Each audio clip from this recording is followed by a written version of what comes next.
Welcome to Self-Help for Life. My name is Paul, and in this video I'm going to talk all about the differences between having a scarcity mindset and an abundant mindset. So every day we have lots of different thoughts, and some of these thoughts are about scarcity and some of these thoughts are about abundance, and most of these thoughts are usually unconscious, and these thoughts could be for different areas of your life. So you might feel quite abundant and have abundant thoughts in one area of life, and you might have more scarcity thoughts in another area of life. So maybe you have an abundance of love and friendships but a lack of money, for instance. Now, all these thoughts of scarcity and abundance, these are in our mind, and they're not necessarily related to how much we have or don't have in the actual external world. So for example, someone who's very wealthy might always have this fear of loss, so fear that they could lose anything at any time. That is a scarcity mindset. Meanwhile, someone else who maybe doesn't have very much money could be very happy because they really appreciate and are very grateful for what they already have. That's more of an abundance mindset. So what does scarcity mean? Well, it's when you don't believe that there is enough of what you want available. So there's limited supply, and that means that there's not enough for you. So it's a state of being or feeling without, not having enough of something. So here are some examples of the type of thoughts that someone with a scarcity mindset might have. So they might believe that all the nice guys or all the nice girls are all taken, and as a result of that, they'll never be happily married. Or they might believe that there's not enough money to go around, and as a result, they will always be poor. Or they might believe that there's not enough time. That's quite a big one for me. Always a feeling that there's not enough time available. And some people might feel that their body is not enough in some way. Maybe they're not tall enough or not attractive enough, those kind of things. So it's when you don't believe you can have what you want, and the key word here is believe. So it's believing that you will always be poor because there's not enough money to go around. Again, that's a belief. Other people might have a different belief that's more empowering, or the belief that all the nice guys or all the nice girls are taken, so I'll never be married. Again, that's a belief. Someone else could have a very different belief, which is much more empowering. It's also about wanting more. But that wanting more is coming from a negative place, so coming from a place of lack or scarcity. And this is often driven by fear or anxiety. It's a belief that you need something more than you already have to feel happy and fulfilled, or the belief that you need something or someone to feel whole in some way. Now, the scarcity mindset, although it's very common and you might already be relating to some of the things I've been talking about, it's quite a stressful way to be. It's quite a stressful way to think. It results in a lot of anxiety, a lot of fear, quite a bit of frustration as well. It can make you feel angry, and it can make you feel resentful as well. So what does abundance mean? Well, it's a state or feeling of plenty. So it's believing that you have all you need in order to feel happy and fulfilled. It's appreciating what you already have, but also wanting more, and that's okay. It's having an abundant energy or vibration, and also loving the money you already have and the abundance you already have, but knowing that it's also okay to have more, so that more is coming from a place of abundance rather than a place of scarcity. It's also knowing that I have enough and that I am enough as a person. So this idea that knowing you are enough, and in a way you always have been enough and always will be enough in the future. So this idea of having enoughness. And this abundant mindset creates feelings of excitement, positivity, and hope. And when you think this way, it's exciting. You have a sense of positivity, and it also gives you hope as well. So an abundant mindset is going to help you feel joyful, happy, free, with a load of gratitude as well. That's a lot nicer than feelings of fear, anxiety, stress, anger, and those other ones I mentioned. So it's a much nicer and more pleasant way to live. Now, whether you have more of a scarcity mindset or more of an abundant mindset will depend quite a bit on your past, so memories and past experiences, because they form your beliefs around these things. So in my case, my teenage years, this was the 1980s in the UK, the Thatcher years, very high unemployment. My parents were both teachers. They were working extra hours in the evenings to try and make ends meet. At one point we nearly moved to a smaller house. That seemed to be what was required, but luckily we didn't need to do that. So I was brought up very much with the mindset of scarcity, and that continued into my 20s. I remember my first couple of jobs always being afraid of being made redundant. That was always a big fear in the back of my mind. How would I deal with that? And then over time, as I got more confident in my own abilities, and I think the economy picked up as well, that began to fade into the background and it never bothered me anymore. So I'm now going to cover 10 different characteristics, for want of a better word, and for each of these I'm going to cover them from a scarcity mindset view and then from an abundant mindset view. So by doing this you'll begin to understand the difference, you'll begin to relate to either one or the other, and if it's more the scarcity mindset, this will give you greater self-awareness so you can begin to switch over to a more of an abundant mindset for these different characteristics or areas. So the first one is this idea of enough versus not enough. So like there's enough to go round versus there's not enough to go round. So someone with a scarcity mindset, they'll believe that to be successful, I need to walk over other people or I need to play the corporate politics game.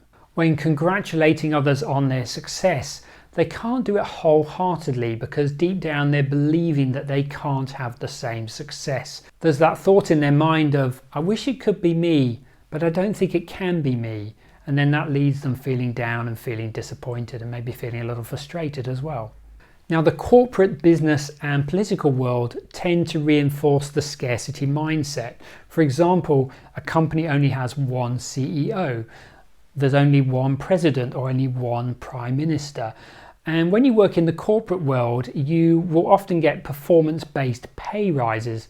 But what a lot of companies do is they will only say that the top 5% of high performers will get the extra pay rise. So that means that if one year everybody performs really well and the company does really well as a result, only the very top 5% benefit from that, which always seems illogical to me, because if people are being very productive and performing really well, then the company benefits, so why not share that with all their employees?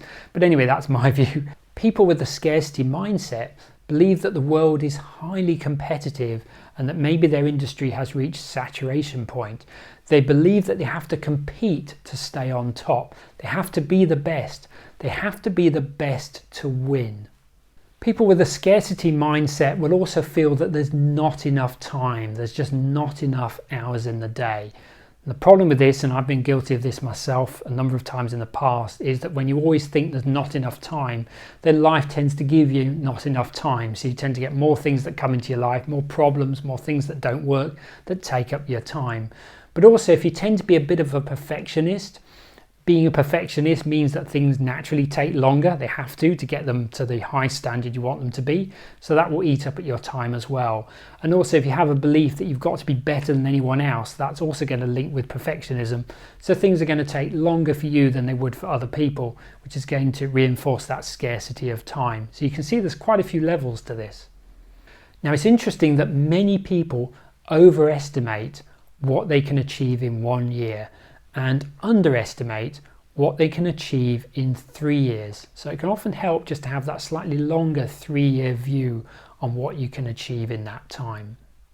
So let's now look at this idea of enough versus not enough from someone that has an abundance mindset. So they would view it as there's more than enough to go around. There's more than enough money, there's more than enough love, there's more than enough opportunities, and there's more than enough time. So there's a belief that there's always more and that everyone can be successful. Because they believe that there is enough to go around, they are not worried about competition, they're not worried about lack of opportunity. Instead, they're more likely to let the competition worry about them. They realise that the best way to get to the top, to be the best, is to collaborate with others rather than try and compete with them. They are focused on the opportunities that are becoming available. They are inspired by other people and are happy to learn from them. So they don't see other people as a threat because there is enough to go round and everyone can be successful. Now, if you need some help to see how natural abundant really is, then go and take a walk in nature and just notice how many trees there are, how many plants there are, how many flowers there are. Notice all the different types of animals, the birds, the insects. When you spend a little bit of time in nature, you realize that nature is naturally abundant, and that is the natural way of the world. It's just that we tend to think about things in a different way. So the second characteristic or difference is around sharing information versus keeping the information to yourself. So someone with a scarcity mindset will keep information to themselves. They'll be quite secretive about it. They'll be afraid that someone might copy or steal their idea. And if they do that, if that person gets hold of the information, then they might be more successful. They might do it better than them. And that's definitely not allowed. Or even worse, they might use this information against them. And often this happens in a job situation. So they feel that if they pass this information on to a work colleague, they might start to do the job better. And that could mean that that person could ultimately be replaced. So it's that kind of mindset. Now, someone with an abundant mindset is much happier to share information, much happier to share knowledge, wisdom, share their time and share their experiences with other people. And actually they get pleasure from doing that. They get pleasure from helping other people and seeing them succeed. They also realize by sharing that they're giving other people the opportunity to use that information. But what's very interesting is very few people who have the opportunity to use that information actually act on it. And this is a really important point about life generally. So if you have access to really useful information, make sure you act on it, whether it's personal development information or something else that's going to help you with your career, because most people in life don't act on the information that they receive. So the third characteristic or distinction is one best way versus multiple best ways. So someone with a scarcity mindset believes that there is only one way to success. It has to be done a certain way, or they believe that they must work with a specific coach or mentor, or they must do a certain course. So they're very attached to a specific way of doing things, and often they're very attached to the outcome as well. They also believe that when an opportunity arises, they must act on it right now because there may not be another opportunity for a while. And sometimes in business that can actually make sense. Also, and I notice this a lot with therapists, is the idea that there's only one method or one approach that works. So however they help people, they're always going to use their one method. And that's not always useful because sometimes people benefit from different approaches. So someone with an abundance mindset, they'll believe that there are multiple best ways. So there are multiple ways to achieve success rather than only one way. They realize that taking action is the most important thing. So rather than procrastinating while you're deciding what's the best way, it's actually better to just take action. They also believe that you need to be flexible. It's important to adapt to change if the approach is not working. So again, they're more likely to take action and then measure their progress and be flexible to change if they need to.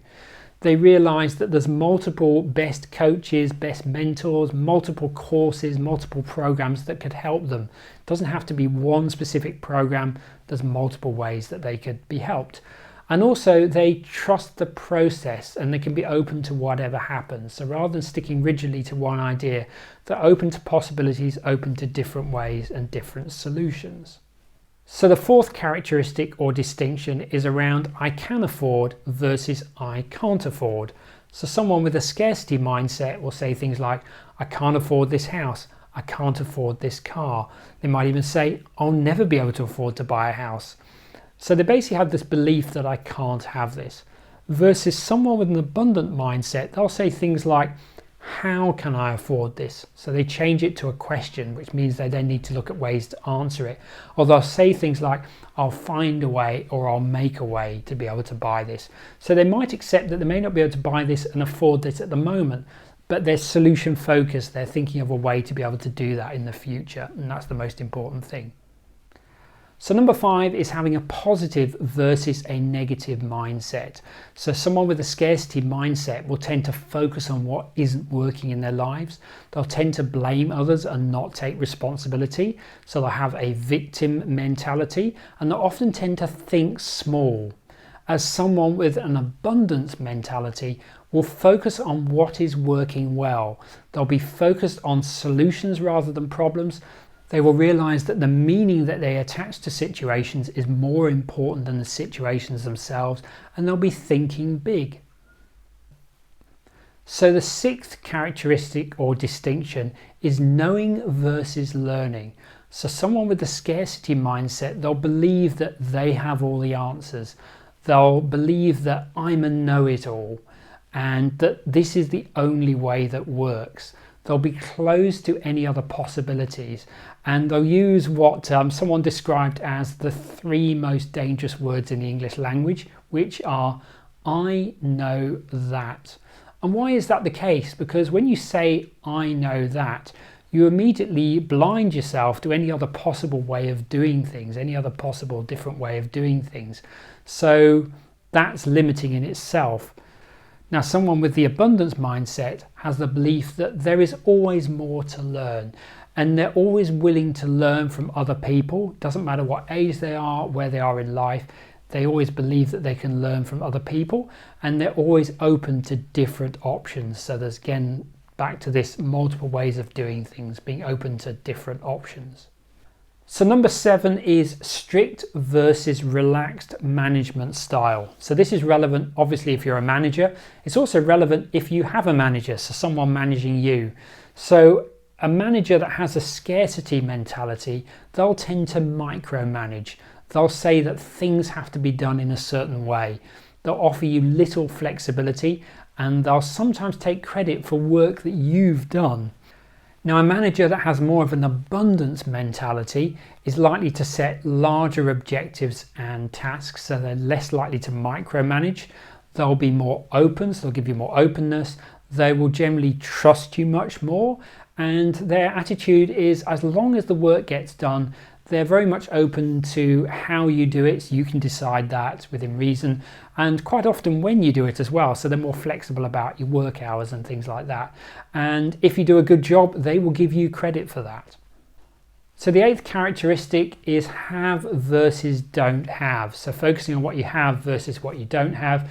Not surprisingly then, that someone with a scarcity mindset will tend to focus on what they don't have. So they're focusing on lack, and they're focusing on what is missing. They can often give off an air of desperation or neediness, especially in a dating situation. They are afraid of losing what they have, and as I mentioned earlier, sometimes very wealthy people can have this mentality that they're afraid of losing it all, and if they lost it all, they wouldn't know how to get it back again. And sometimes they can be afraid of losing a person as well, so it's not just things, it can be a person. Now, someone with an abundance mindset, they really appreciate and value what they already have. So they're grateful for what they already have. They want more, but they're doing that from a place of excitement and confidence. And that excitement and confidence radiates itself out to other people, and that's attractive, and that brings other people towards them. So very different from that desperation that someone with a scarcity mindset might have instead. So number 9 is to watch your language. Now, I'm not talking about swear words here. Now, someone with a scarcity mindset will often use words such as never, always, should, have to, and must. And these words are quite limiting. They're also a bit negative as well, so they seem to indicate a lack of options. Someone with more of an abundance mindset will say words such as could, can, want to, choose to, and I have options. Can you see how those words are much nicer, and they give that feeling of abundance, of different options, different ways of doing things. And this is a really easy one. So if you notice yourself saying words like should, just change it to could. Have to, change it to I choose to. Must, change it to I have options. So number 10, the last characteristic or difference is around taking risks versus playing it safe. So someone with a scarcity mindset, they'll have a fear of taking risks. They'll generally avoid taking risks. They prefer to stay in the comfort zone, so what is familiar for them. They're also afraid of failing, so they'll do whatever they can to avoid failing.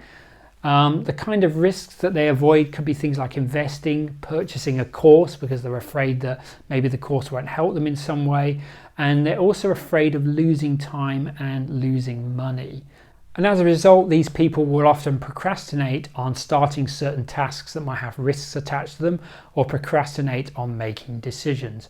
So conversely, someone with an abundance mindset realizes that it's necessary to take risks to grow. So taking risks is part of getting on in life. They realize that you need to get out of your comfort zone, and actually when you get out of your comfort zone, you feel better afterwards anyway, and it helps you grow as a person. They can handle failure. They realize that failure is okay. It's actually a learning opportunity. It's a chance for them to learn and grow. And they're willing and happy to invest in themselves. They realize that it's important to do that to be able to grow as a person and be able to achieve their goals in life. So these were my 10 key differences, distinctions, characteristics between people who have a scarcity mindset and people who have an abundant mindset. And just by knowing these, you'll begin to think differently, and you begin to think more abundantly, and you'll be more aware, more self-aware now of your kind of thinking in these different areas. So if you enjoyed this video, do give it a like, give it a thumbs up, and do leave a comment below. I'd love to hear what you think. And if you have any questions, leave those below as well, and I'll do my best to answer them. If you haven't yet subscribed to the Self-Help for Life YouTube channel, please do, and also click the notification bell. That way you'll always be notified whenever I release future videos. Also, check out my website if you haven't done that already. It's selfhelpforlife.com. On my website, you will find the written versions to many of these videos, and also a link to my podcast and social media channels as well. So I'd like to thank you for taking the time to watch this video, and I look forward to seeing you in the next video. Bye for now.